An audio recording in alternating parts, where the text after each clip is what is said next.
जब भारत की आजादी की कहानी लिखी जा रही थी, तब नागा पहाड़ियों में एक 13 वर्ष की बालिका की गर्जना अंग्रेजों को चुनौती दे रही थी।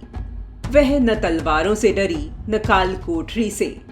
वह थी भारत की वीर बेटी रानी गाइदिनल्यू। उनके अदम्य साहस के कारण उन्हें नागालैंड की रानी लक्ष्मीबाई कहा गया।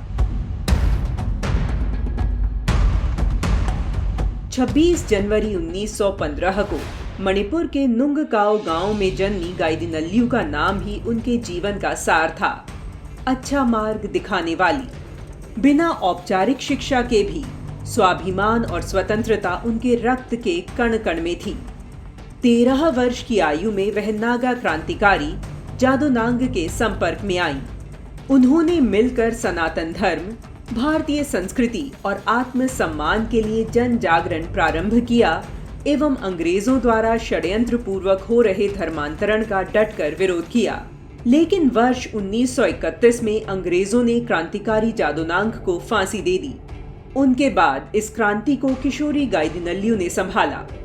उनके प्रयासों से अंग्रेजों और मिशनरियों के षड्यंत्र असफल हो गए। जनता ने उन्हें देवी माना और अंग्रेजों ने सबसे खतरनाक विद्रोही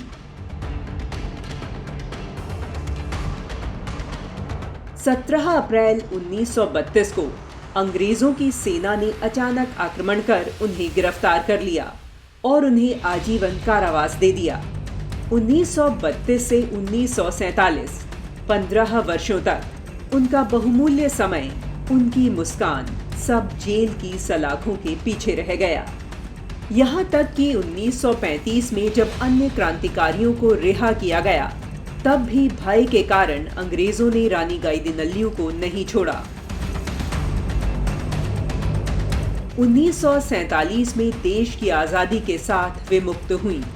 स्वतंत्र भारत में भी उन्होंने नागा समाज को मुख्य धारा से जोड़ने, संस्कृति की रक्षा और राष्ट्रीय एकता के लिए कार्य किया।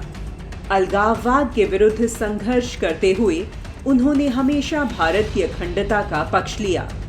उनका संघर्ष भारत के विरुद्ध नहीं, बल्कि सदैव भारत के लिए था। रानी गाइदिनल्यू को पद्म भूषण सहित अनेक राष्ट्रीय सम्मानों से अलंकृत किया गया, पर उनका सबसे बड़ा सम्मान है भारत की आत्मा में उनका अमर स्थान। वे केवल एक स्वतंत्रता सेनानी नहीं, बल्कि भारतीय संस्कृति की सजग प्रहरी थीं। आज भी उनकी वीर गाथा हमें साहस, संस्कृति और राष्ट्रभक्ति का मार्ग दिखाती है।